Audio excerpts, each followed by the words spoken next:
Yo, what's going on, everyone? It's Jacob And Hannah. back here at Commerce Connects. Today, we have a really good friend of mine, Jordan, a.k.a. Shots.By.Jordan. He's a local photographer, videographer. Jordan, how did you get into photography? So it started a long time ago with my grandpa. He was definitely like the photographer of the family back then. So he would often have a camera on him pretty much to any like family event, or he would do like some wedding photos and that kind of stuff just for people that he knew mostly. It wasn't really like something that he did professionally, but just something that he enjoyed. So during like family events and stuff, he would often get, tired of using the camera and just kind of pass it off to one of me or my brothers and just kind of be like, oh, I'm kind of tired of taking pictures. Like, you guys can pick it up from here. So we'd pretty much just run around and take pictures of the family members and all that kind of stuff. So I kind of like started in that kind of path with photography just by being able to use my grandpa's camera, and just kind of fell in love with it since. Like, just always wanted a camera in my hand, always wanted to capture the moment when I was with family or at events and that kind of stuff. So that's mainly where it started from. That's awesome. Yeah. So, what do you like more, portraits or like concert event stuff? Oh man, concerts. Yeah, that boy. Definitely. Yeah, man. It's so much fun being able to go to concerts and see these live artists, whether it's local or bigger artists like that come into town or whatever it is, or traveling even is, a lot of fun. So the best part about it is really just the fact that every picture is candid, because not once have I ever had an artist that was focused more on me than he was on his performance. That's So true. you don't get any Yeah. of those like awkward shots or weird poses or anything like that. They're just focused on their vibe. They're wanting to get the vibe of the audience up as much as possible and just show what they're about. So the focus is never on the picture. So they all come out candid. I So it's love very each one. organic. Yeah. Yeah. That's probably really fun. Yeah. And then, so with that, what's your go-to like concert camera setup? So setup for me isn't technically a thing, because I just use a Sony A7R4 for my photos. I don't have like a flash or anything like that. So it's literally just the camera with like I think it's a Sigma 24-70 2.8. So that's pretty much all I need. Yeah, that's the golden lens. It is. Like, You put me onto that one. It's so I can't say it's slept on, because it is one of the more like Well known. yeah, but with it being like, it's just versatile. Like, I understand the people are like, oh, I use prime lenses. And it's cool, but I mean, with doing events or concert stuff like that, you need that versatility to be able to go wide or punch in tight. So yeah, I mean, I started out with a 50 mil, so I knew the difference. I started out with just only being able to be at 50, and then if I wanted something closer, I'd have to get closer. If I wanted something further out, I'd have to step way further back. So when you told me about the 24-70, I was like, oh, I got to try this out. And I think I used yours one time in the studio, taking some studio pictures. Yeah. And I was like, dude, I have so much room now. Like, I don't have to back up as much. Like, I can see more of their body. Yeah. So yeah, like in concerts and stuff, I would use the 24 mil, and I was just like, oh my goodness, you can see so much more. Yeah, it's life changing. So is like concert stuff, is that like what you like to do the most in Definitely. photography? Yeah, if I could get paid to do something, it would definitely be that as my career. That I would choose that.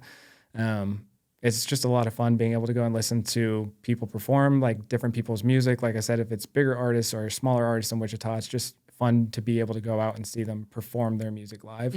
Because you can always like check up on artists in the town and everything that you're in, and just kind of see what they're making, what they're coming out with and everything. But the vibe of it is always different when they're there and performing it. So it's a different experience. Yeah, that's awesome. what's your favorite concert you've shot?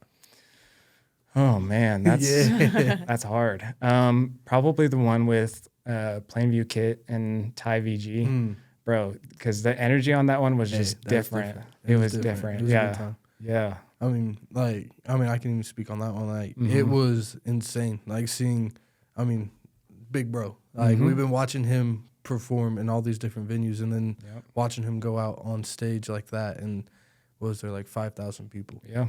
And so, the energy was definitely insane. Where was that at? It was in Oklahoma. Oklahoma? Yeah, the Choctaw. Yeah, Choctaw Oh, Casino. okay. Yeah. Yeah. That's awesome. Yeah.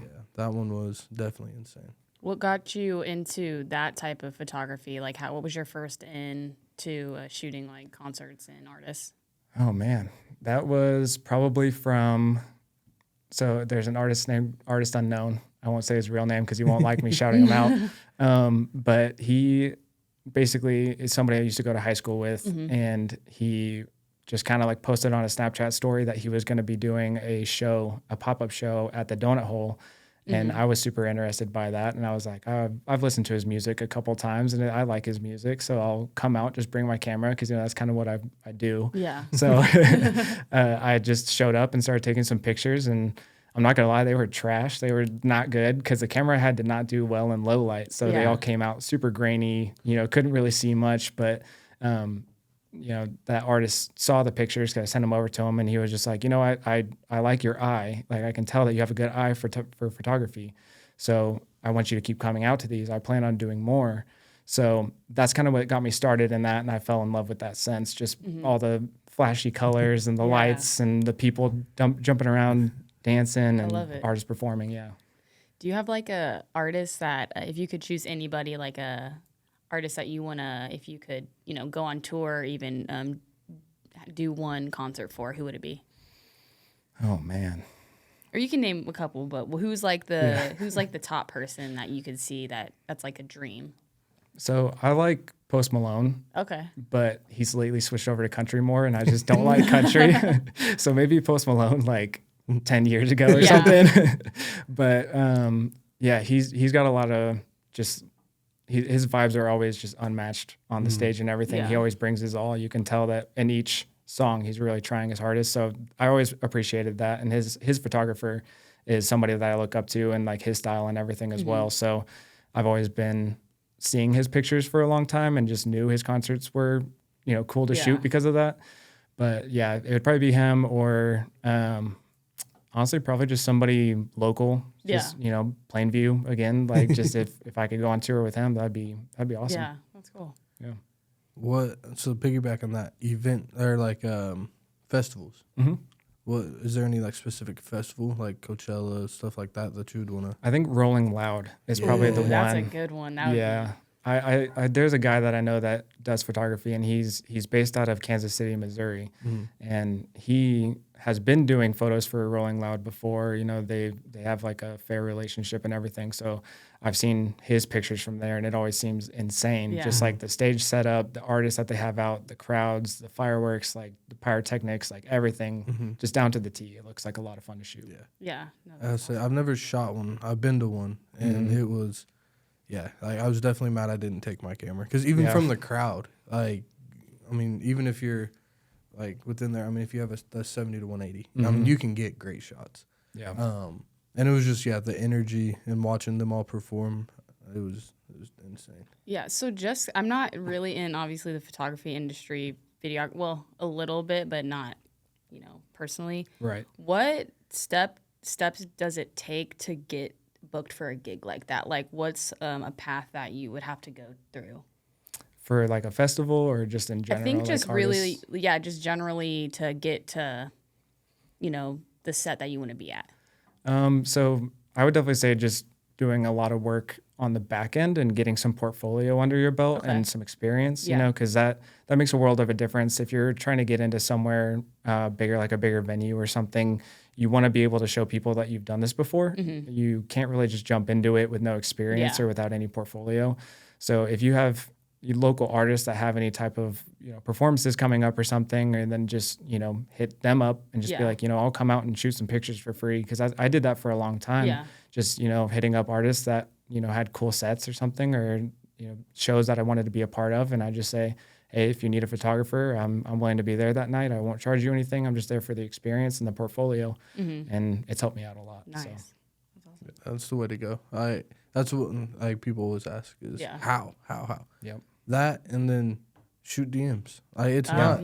Dude, DM their managers. If you're trying to get and shoot for DaBaby, find who's opening for DaBaby. Don't just DM DaBaby. Yeah, you're not getting to it. Right. It's like hit the manager of an artist that is opening for him. I mean, that's smart. That's how we got so many of the gigs in LA. Like, I mean, when like we did Juice WRLD's concert, we just shot for an opener, and then we just hung out in the pit until Juice came on. They were trying to clear it out, and we're like, oh no, we're supposed to be shooting. Right. It's like the security doesn't care. I mean, that's one thing I've noticed is once you're in, like all you have to do is get your foot in the door. I mean, you could shoot for the very first person of the night, and then you're there the whole entire time. And a lot of the time, if you like, if you're there and you look the part, like no one's gonna say anything. They don't really care that much. So that's honestly. Yeah, so as long as you're being professional about it, like. And then some confidence. Definitely. I'm sure confidence behind it. It's like, oh, I'm supposed to be here. Do you not see the camera? Yeah, the media badge? Like, what's up? Yeah, that's a good one. Yeah, I mean, that's kind of how I got into being able to shoot for Glorilla, is there is a couple openers that I actually knew. And so I hit up one of them, and she was like, yeah, of course, you can come out and take some pictures. And so, I couldn't stay in the pit area, but I was able to stay around at least. Yeah. So I had the 70, 180. I just put it to 180 and started snapping. So, Glorilla was one of the people I was able to shoot for because I was there for one of the openers. That's awesome. That would just be fun in general. Where was that? The crowd was insane. Yeah. Over at Onyx. Onyx? Okay, that's cool. I bet that, that's awesome. What's your favorite local venue to shoot? Oh, man. Come on. I can think of my least favorite pretty quick. Which one is it? I'm not going to say. I'm not going to say. Does it start with a B? No. Oh. No. Wow. Yeah. Which one are you thinking of? I was going to say barleycorns just because how tight it is. Oh, yeah. So the lighting guy actually kind of knows what he's doing there, so I can at least appreciate that. True. So that makes it a lot easier at barleycorns. There's definitely not a lot of space, but I've been able to kind of just learn how to weave through a crowd. And normally if you just put your hand on somebody, they'll just automatically move. Yeah. So that's just what I do. Just maneuver around. I just, put my hand on someone's shoulder and they just move. So, but it might be probably the wave. I think the wave is probably one of the places that I've gotten the best shots at. Yeah. And I can kind of attribute the quality of the shots to like the lighting and everything, the stage. But I mean, Onyx isn't terrible. Yeah. It could be worse. Yeah. Onyx. My issue with Onyx sometimes is their backboard, like their LED wall. It's beautiful in person, but it doesn't look good on camera. Yeah. When you're shooting against it, I mean, you're shooting against a pure white light, it seems like. So. Yep. And if you have some of it in there, it's pretty choppy. Yeah. It's not the sign. Yeah. So, that's my thing. And then, Temple Live is really cool to shoot. I don't know if you have ever shot. I haven't done the main stage. Okay. I've done the smaller one when I forgot who was actually there. There's a kid named Devontae that I was able to shoot for. He was really cool. I think FYI was there. There's a couple other people that I was kind of just shooting for anybody. Beans was there too. Okay. But it was just kind of like the stage in the corner of the room. So it wasn't much. Was it the annex downstairs, like a cafeteria type of thing? Yeah. And there's like the pillars right in the way? Yeah. Yeah. So that one's cool. Yeah, main stage. Hit up Ethan King. Yeah. He can get you on main stage. Cool.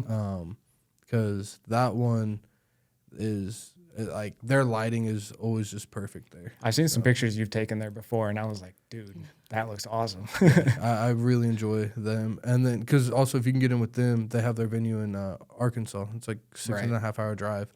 And I didn't know they had another. Yeah. So Temple Live actually has, from what I remember, I mean, it's been some time since I've worked with them, but they have Arkansas, they have Cleveland, Ohio, Wichita, and then I think one more. And I know they were talking about possibly like Tennessee, something like that. I didn't know that. Yeah, but all of theirs are within like the Masonic homes. Yeah. So that's kind of like their thing. It's like, at least I know the one in Arkansas, one in Cleveland, and Wichita are all the Masonic homes. Yeah. Stuff like that. Cool. Yeah. So sorry to dip out real quick and close the laptop. But yeah, that whole world is just I think it's really cool. So now, speaking of music, that was jumping into like the music industry world. A little bit. Or music video world, music. Oh, okay. Yeah. So what made you want to take that jump?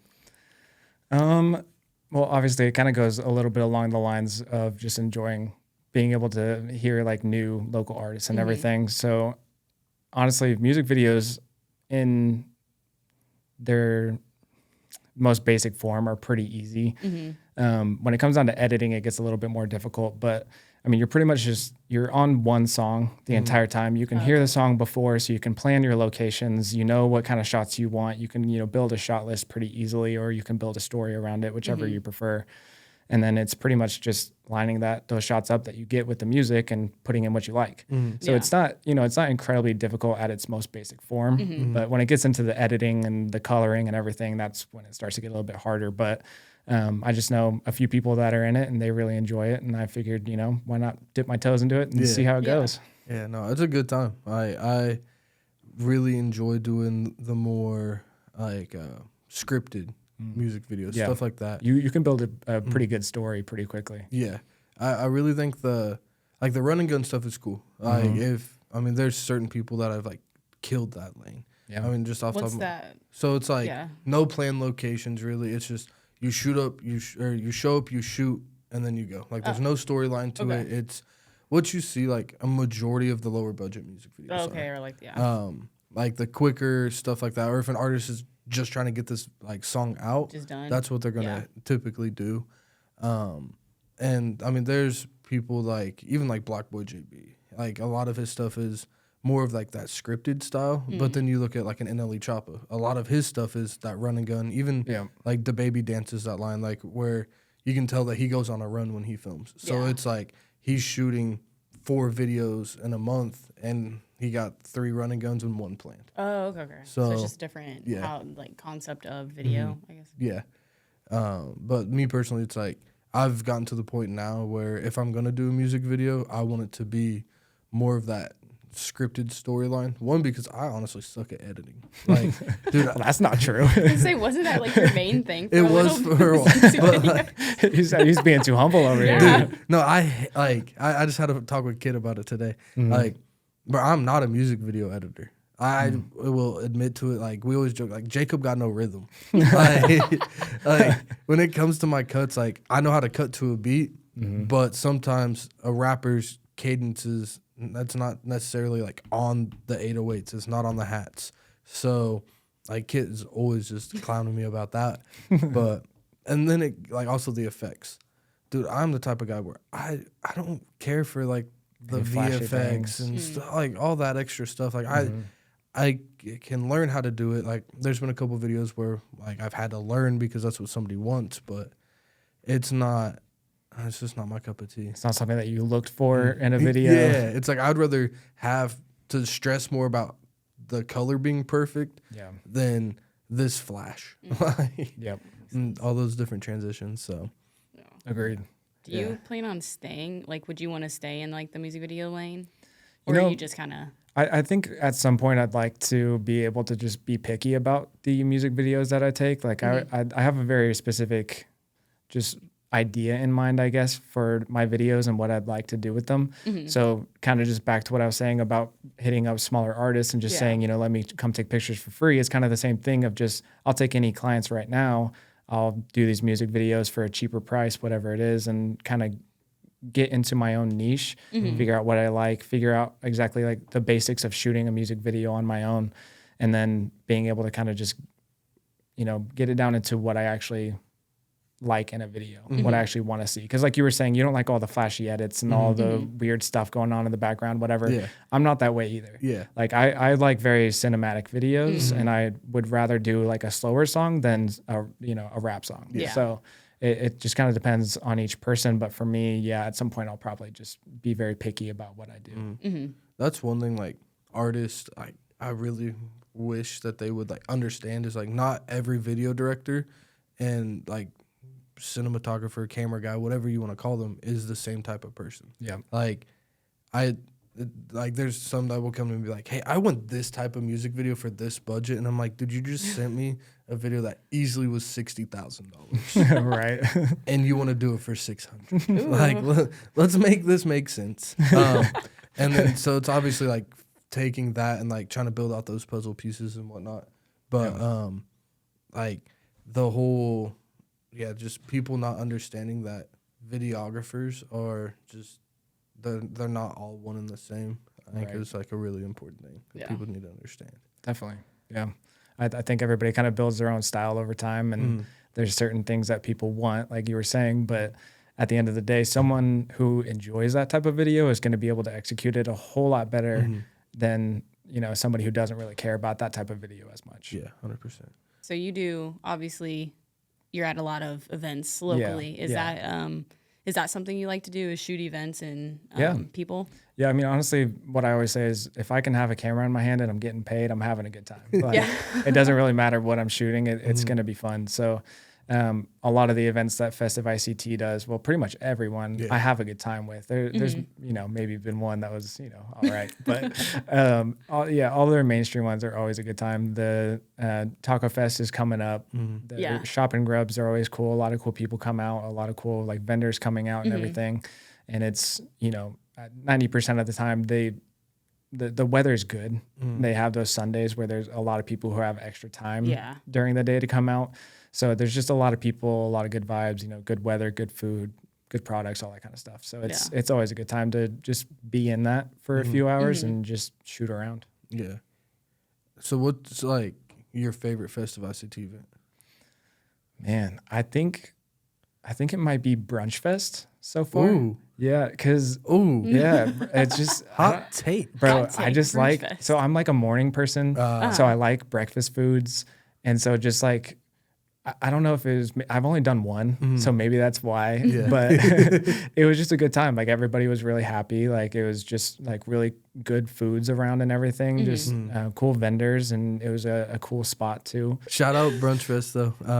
Yeah, shout out Festive too. Oh yeah, putting on the best events in Wichita. Yeah, definitely. Yeah, Nana keeps us busy. Oh, he does. I bet. Yeah. There's you more than me.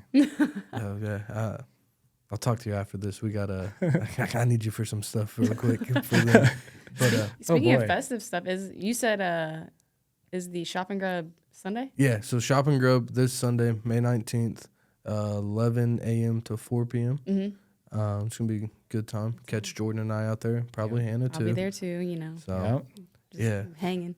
Yeah. No, Shop and Grub. It's a great time. Like I personally, if there was one event I'd pick from Festive, it'd be Shop and Grub. Just because it's a vibe. I was between that and Brunch Fest. Yeah. Taco Fest is great, but every year we've done Taco Fest, I've left looking like a lobster. Oh my gosh. Sunburn. Dude, so bad. It's fun for the first like 3 hours, and then anything after that, I'm just dying. Yeah. Like I'm like looking for my water. I'm like, do I reapply sunscreen? Like I'm burning. If you have to ask, yes. Yeah. But this year, we got the golf. We got a golf cart. That is Oh, true. Yeah, we leveled leveling up. We leveled up. Okay. Media team got the golf cart this Let's year. go. I'm gonna have to hitch a ride. Hey, Jump we'll on. see. Just kidding. Yeah, we'll take you around. So, getting back into this, like with the photography and everything, did you go to school for it? No.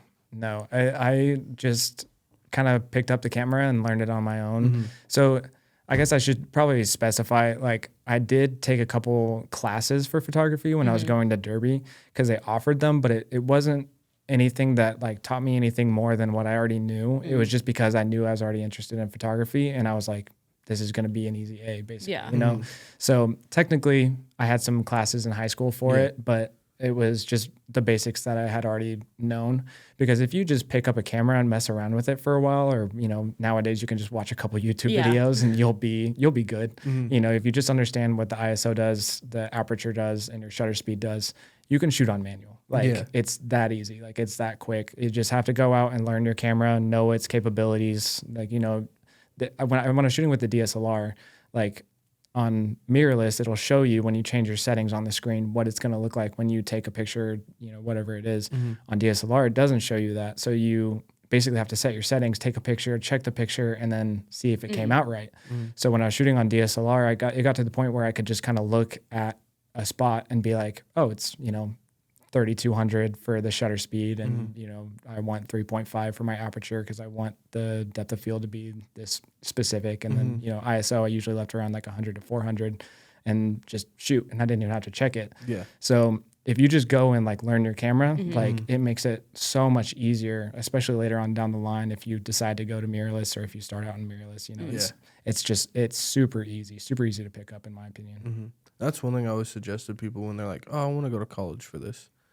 I'm like, college is great if you want to learn the business side of things. Like, if you want to go for marketing or business admin, stuff like that, where like you need to learn that side of it. But I always think like you can't teach creativity. That's true. Yeah. Like, there's so many people who are like, oh, I've gone to school for this. And I'm just like, okay, but your eye's not there, dude. Right. Like, there's certain ways that you can, like, somewhat teach, but it's like if your eye's already not there, it's not going to be. Yeah. Yeah. Like, I mean, you can learn the rule of the gold, or was it like the golden spiral or whatever the hell it is. Like, I don't even know about that. yeah, there's the little spiral thing that's like, it's supposed to be I like think the I know. perfect composition. I think I know what you're talking about. Dude, but it's like, like if you're setting up for like headshots or like portraits, stuff like that, it could be cool. But I mean, if you're shooting someone dancing around on a stage, it's like, let's try to get this perfect composition. No, dude, like that's the emotions in the shot. Yep. And that's one thing I've always like enjoyed about the photography side of it is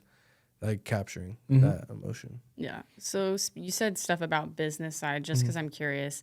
What's kind of the business side to your like photography? Do you have a business, like an LLC set up with it? Just because I don't know how that process is. So what does that look like for you? So I don't have an LLC set up or anything. I probably will at some point. But the main thing for me is I want a name for my company, and Shots.By.Jordan just isn't really the bell that's ringing for me. So if I figure out like a business name, I'll probably start up an LLC with it. But obviously with your income, if you make over like $600 through Venmo or Cash App or whatever, it has to be reported to the government. So, all of that comes into your taxes. So I can still take like my equipment or anything that I purchase as like a tax write-off, even though it's not technically a business with an LLC or anything. So it kind of works in that way where I have to report my income, but I can also say, I bought this $3,000 camera and this $1,000 lens, and I pay for this, Adobe subscription for $250 every year, and I, bought this and that and that. So it can kind of go against that in a way. So you still have to pay your taxes on it. Yeah. And so it's like a business in that way, but at the same time, you can still have the benefit of being able to do tax write-offs. Okay, that's cool. Yeah, so I didn't know that. I always thought like in order to get write-offs, you had to have an LLC. I think it's more like an LLC. It like protects you in a sense. So like protects your assets and money. Yep. Because everything's like flow through. Honestly, I'm still learning. If somebody decided to sue you, then basically they would be suing your LLC for let's say, $10,000. Versus if they sued you and you didn't have an LLC, then it would be your personal income, everything that you own, all your assets, all your income, whatever, they would be suing you for that. So they would be able to get a lot more out of you personally versus an LLC. So the LLC kind of protects you on that side. It'd be pretty hard to like sue a photographer, right?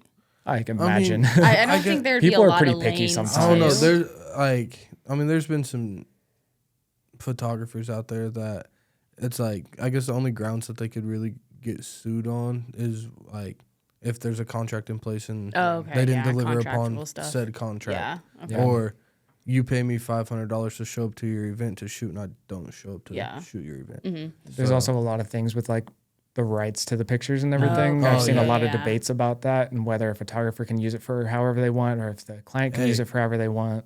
Technicalities, we own the pictures. That's true. Like, it's our art. So the client's argument is that they paid to own those pictures. It's not wrote though. Like, that's fair. I think it's like, I think I see both sides in a way because technically you don't want somebody who took pictures of you to do just anything with those pictures of you. But also like from the photographer's perspective, like I've had a lot of people that take my photos and put a filter over it or edit to a different color. And I'm like, at that point, just tell me you don't want me to edit it. You'll edit it yourself. And don't tag me in them because I don't like how they look.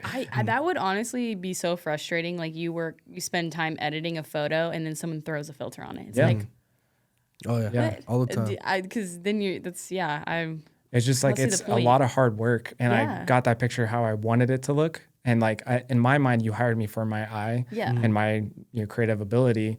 So when I send you these pictures and you just put an Instagram filter on it, I'm like, okay, I spent a lot of time getting that color just right. I have friends like who I see who do that. Like I'm like, you had someone make this video, edit it, take a photo, edit it, and you just throw one of the Instagram filters on it. It's like, Sometimes I'm not mad. Like sometimes I'm like, you know what, that actually kind of looks pretty fire. But like I said, just back to like, you know, you could have just told me you wanted to edit it yourself, and I would have just sent you the raw files. Because that took your time out. But I get I'm that. always big on like if they like asking for permission to post, like, hey, can I add this portfolio or whatnot? Like I know, like technical wise, it's like cool. They say we own them, but half the time it's like, dude, I don't care. Like if you want to use this for X, Y, and Z, use it for X, Y, and Z. But there are those other photographers that it's like, but actually, I don't know. Hold on. Like cover arts or like merchandise, stuff like that. That's where it kind of gets like iffy with me. Where, I mean, granted, it's more something like, say you get a picture of so and so. I'm gonna just use like the baby. You get a picture of him on stage and he puts it as a cover art, something like that. Granted, you were paid not directly by them, so you got paid from the venue. It's something like that. But then, I don't know. It's so weird because even like myself, I'm like, I ain't saying nothing. Like, yo, I got that cover art. Exactly. But like, I mean, But also it's like, hey, I need my backing. I want a little bit of cut of that. Yeah. Like, that's I guess it's like such a weird game that we have to play. Yeah. Like, I think the main thing is just sorry, I didn't mean to cut you off. No, you're good. But just also like sometimes credit is just more valuable to me than like getting a cut. Yeah. Because like if the baby put one of my pictures as his like album cover or something, then I would be pretty excited by it. But if I put it out there and just being like, oh, this is my picture, only That's my true. followers are seeing that. Yeah. So if he gives me credit, I'm happy with that. Yeah. Like, I don't need Okay. any money. That I makes need my sense. tag. Right. Exactly. Well, and like you said, that's going front page of your portfolio. Like, Yeah, I think that would, Yeah. that's definitely. Yeah, that's one thing too, is like not being afraid to ask for credit. Yeah. I always struggled with that at first. I was like, oh man, they didn't tag me. Oh well, like maybe the next time they will. Right. And then now it's like, no. yeah. Like, I'm gonna shoot you a message. Hey, Say, hey, where's put me in the tag? caption. I know it's hard because I make all these festive ICT posts like one I'm about to post right now, and I need to add your name to the caption. But See, I don't really Like, mind tag about that. him. I know it's so Tag funny. him. Like Nana's always messaged me, forgot to tag Jordan. I'm like, I'm sorry. I'm so focused on making your post, Nana. So speaking of like social media, how important is social media for a photographer or someone or a videographer, someone in that industry? I think it's super important, but it's kind of super important for everybody because, you know, pretty much everybody now has learned how to pick up a camera and make some videos and stuff because content has been huge. And I don't know about everybody's For You page, but mine has definitely been a lot of creators teaching. And, you know, they're teaching a lot of other people how to make their content pop or their content blow up or the color better, the audio better, whatever. There's a lot of people just really focused on content creation right now. So, like, really, it's good for any business. But obviously, like, being able to prove that your videos can boost somebody's profile is always good proof. Like that's the best portfolio is if you're doing well on your own end, on your own social media, then you can kind of sell that to a client and say like, this is what my videos have done for me, or this is what my videos have done for this person. So it's a really good form and basically just proof and saying, you know, these videos will help out your business. People will see this because of the idea or the creative side that I have or that I can bring to this basically. So it's a big thing. Yeah. So another question is, you said that like everyone has a phone, camera, whatever. Yep. How much has that hurt like the photography, videography industry? Because I mean, everyone has a high quality phone and can make their own content. Oh, I mean, in a way. No, 'Cause- I'm all for the professionals. So I just want to know your your input on that. I mean, sometimes there's some things where people would be interested in hiring me for something. And sometimes if I'm too busy, which has been lately, then I'm just, you know, like if you have a good phone, just set up a tripod and I guarantee you can make those videos. Like ASAP Cuts, you know, Tyson. Yeah. Bro, he hit me up like asking if he should buy a nice camera. And I was like, bro, you're gonna have to worry about the lighting, you're gonna have to worry about the settings, you're gonna have to worry about post editing, coloring, like everything. Like it's gonna be so much more work for you. And I was like, if you just buy the iPhone 15, it's cheaper. It's got a good camera. Just set up a tripod. And or he's been doing that and he's been killing it with the videos. Like he's made some really funny stuff lately. And it's just kind of stuff like that where like there's some things where I feel like it doesn't really cut into us that much. Yeah. But then there's also the people who have a lot of confidence, or maybe too much confidence in their own ability. Yeah. And it would have gone a lot better if they had chosen to go with somebody who can do it professionally. Yeah. So yeah, in a way that it's very oversaturated right now with a lot of people doing it themselves, and especially with people who wanted to do something on that side of like teaching with like the camera and everything, or how to use a camera, or just start your own business with it, because all of a sudden there's like a billion gurus who popped up trying to preach the same thing. Yeah. So in a way it's just very oversaturated. So I imagine like this content creation pop is going to drop at some point because it's been big for so long, and like people are only going to be interested in teaching for so long. And like only so many people will be able to make it out in the end. And like, it's kind of like with YouTubers, like a lot of people who had just been in it for a long time and stuck with it, then they had those bigger crowds by the time other people were interested in it. And they're like, oh, you can make money off of this. The people who are in it because of their passion are the people who actually have like a stable like ground to stand on. And then other people are just trying to get into it just because they see you can make money off of it, or a lot of views or popularity or clout or whatever it is. They're going to fall off at some point. They're not going to be interested in it anymore because it's not their passion. And that's the like major issue right now on Instagram is like the guru syndrome.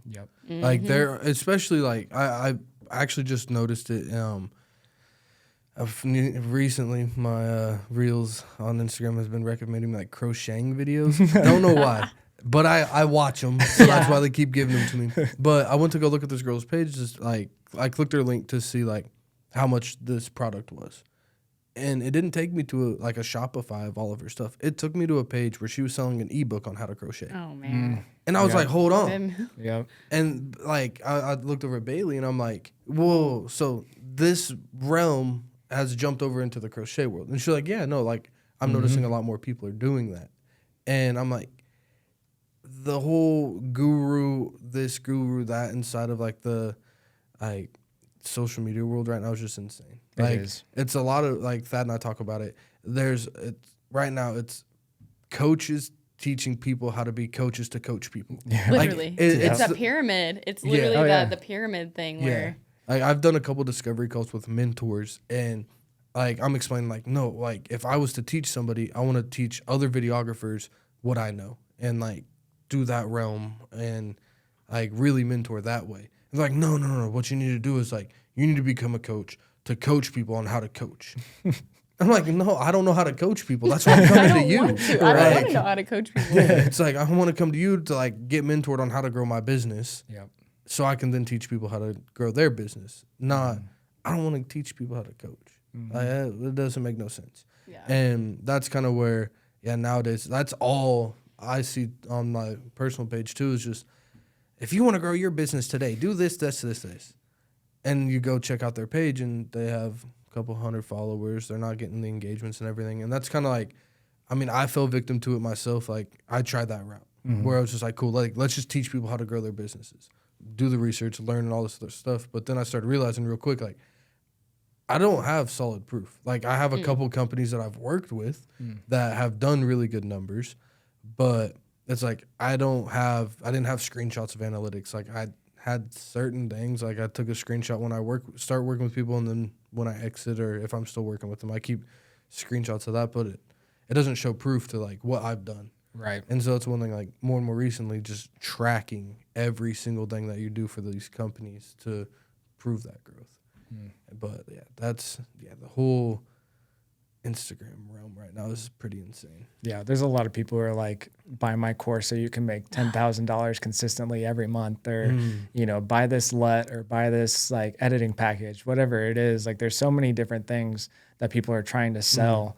And at the end of the day, a lot of them may make sense for that specific person. And their pictures might look good with their presets, but when you put them on yours, it might like not be. you don't set your cameras to the same setting. You don't have like the same camera as them. You don't have the same setup as them. Like there's so many different things that go into it. And a lot of those gurus would just put it out like, this is how it is, and it's going to look like this. And it just doesn't. It's not. It doesn't translate. That's been like I think that was the start. Like I think when people were like, oh, buy my preset packs, buy my LUT packs. That was the first thing, I think. Yeah. I think that's how it started. And then I would find like the pirated version of it. I'd try it. And I'm like, I'm glad I didn't spend the $100 on this. Because I mean, yeah, like you said, there's so much that goes into it. Like, what was the white balance of that photo that was shot? What was there a picture profile? Did you shoot it in log? Yeah. Like, there's so many things that like build into it where like you have to have like the perfect settings. And which, to be fair, I've seen a couple preset packs come out more and more recently that have like, it's a Sony preset pack for S Cinetone, and it's like, it's more broken down, but I mean, at the end of the day, your shutter speed's still gonna always come into effect. Like, everything's gonna be a factor. I've never looked at like 10 pictures from a concert and think like, oh, I'm gonna edit these the exact same way for each one. Like, never. And that's the thing. People are trying to like sell something to make a quick buck when if you just learn, like you said, learn your camera, learn what you like to shoot in your style, you're probably going to make more money that way than trying to buy someone's pre-settings. I don't, whatever you guys said, I don't know what that is, but you know, so like in my mind, it's like, just be an artist and learn and you'll probably make more money doing that instead of the whole microwave thing. Let me put this in for 30 seconds and get $1 million. Exactly. I bet you see that even like in like the basketball gym world though. Like 100%. with like the coaches and like all the training platforms. My 30-day programs. workout and learn and lose 50 pounds, or this is how other trainers train, so let me teach you how to train other trainers to train. Yeah. That's insane. Like, no. Like, what was it, like P90X? Stuff like that. Like, where it's just like, I mean, you could watch the first handful and get the whole gist thing, of everything. yeah. Exactly.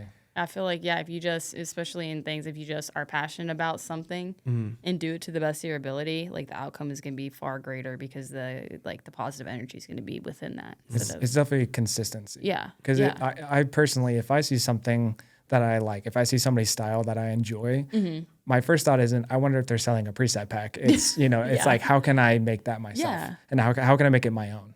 Because I don't necessarily go out and think like, who can I copy today? Yeah. But, if I enjoy something, then I'm like, how can I make that similar to what I make? And how can I make it my own? How can I put my own creative spin on it and not just, let me try and make it look exactly like theirs. that. You're just drawing inspiration from the things that you see and then making it your own. And that's going to be far greater than buying someone's package. Yeah. So. Sony versus Canon. What are you doing? I know you're on Team Sony, but what do you think about? Oh, man. So I've only shot with a Canon like twice in my life. And it was like, I don't remember the names, but like a T3i or something like that. Nothing special. But I don't know. I think that their colors are pretty good for their pictures. Yes. So I can appreciate that.